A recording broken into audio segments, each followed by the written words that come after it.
ভিডিওর থাম্বনেল এবং টাইটেল দেখে বুঝতে পারছেন যে আজকের ভিডিওটা কোন টপিকের উপর হতে যাচ্ছে। হ্যাঁ, বিকাশ ব্যবহার করে না বাংলাদেশে এমন মানুষ খুবই কম। আর এই বিকাশ ব্যবহারের ক্ষেত্রে কিন্তু অনেক ধরনের অনেক সমস্যা হতে পারে। সেই ক্ষেত্রে আমরা কি করি, আমরা কাস্টমার কেয়ারে এখানে যাই কিংবা কাস্টমার কেয়ারের ফোন করে আমরা আমাদের সমস্যাটা ঠিক করি। তো এতে করে কি হয়, আমাদের অনেক সময় অপচয় হয় কিংবা টাকা ব্যয় হয়। আজকের এই ভিডিও দেখাবো যে কীভাবে আপনি বিকাশ অ্যাপসের মাধ্যমে ঘরে বসেই আপনার সমস্যার সমাধান করতে পারবেন, তার A to Z বিস্তারিত আলোচনা এই ভিডিও থাকছে।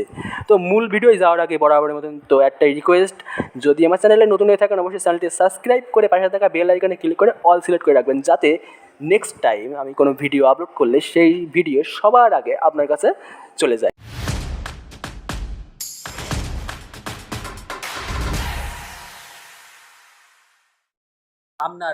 আপনার মোবাইল থেকে এখান থেকে যে বিকাশ অ্যাপটি আছে সেই অ্যাপটি এখানে ওপেন করে নেবেন।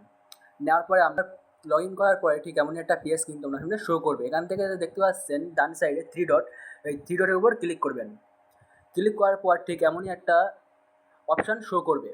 এখান থেকে দেখতে পাচ্ছেন যে গ্রাহক সেবা, এই গ্রাহক সেবাতে ক্লিক করবেন। ক্লিক করার পর এখানে 3টি অপশান এখানে দেখতে পাচ্ছেন, মেইল আর লাইভ চ্যাট।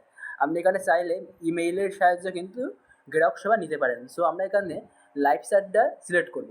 সিলেক্ট করার পরে ঠিক এমনই একটা পেজ কিন্তু আপনার সামনে ওপেন হবে। ওপেন হওয়ার পরে এখানে দেখতে পাচ্ছেন যে অনুগ্রহ করে আপনার পছন্দের ভাষাটি নির্বাচন করুন। তো এখানে বাংলা সিলেক্ট করবেন। সিলেক্ট করার পর এখানে বেশ কতগুলো অপশান শো করবে। এখানে যদি আপনার ফোনের পিন রিসেট করতে চান তাহলে এই যে পিন রিসেট অপশানে ক্লিক করবেন। তো যেহেতু আমি এখান থেকে কাস্টমার সার্ভিস সেবা নেব, তো এখান থেকে কাস্টমার সার্ভিস সিলেক্ট করবো। সিলেক্ট করার পরে এখানে দেখতে কাস্টমার সার্ভিসের সাথে আপনি কি যোগাযোগ করতে চান, এখানে হ্যাঁ সিলেক্ট করবেন। সিলেক্ট করার পরে এখানে কতগুলো অপশান শো করবে। প্রথমে আপনার নামটি এখানে লিখতে হবে। সো আপনার নামটি এখানে লিখে দেবেন।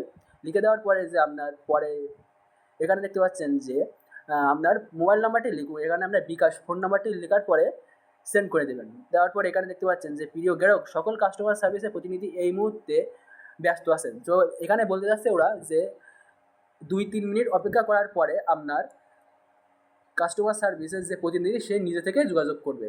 যোগাযোগ করার পরে আপনার যে সমস্যাগুলো আছে সেই সমস্যাগুলো ওদেরকে ভালোভাবে বুঝিয়ে বললে ওরা ধাপে ধাপে সেই সমস্যাগুলো ঠিক করে দেবে। তো এই ছিল আজকের ভিডিও, যে বিকাশে কীভাবে লাইভ সেট করবেন। যদি ভিডিওটা ভালো লেগে থাকে অবশ্যই এটা লাইক শেয়ার কমেন্ট করতে ভুলবেন না। আর আমার চ্যানেলে নতুন থাকলে অবশ্যই চ্যানেলটি সাবস্ক্রাইব করবেন।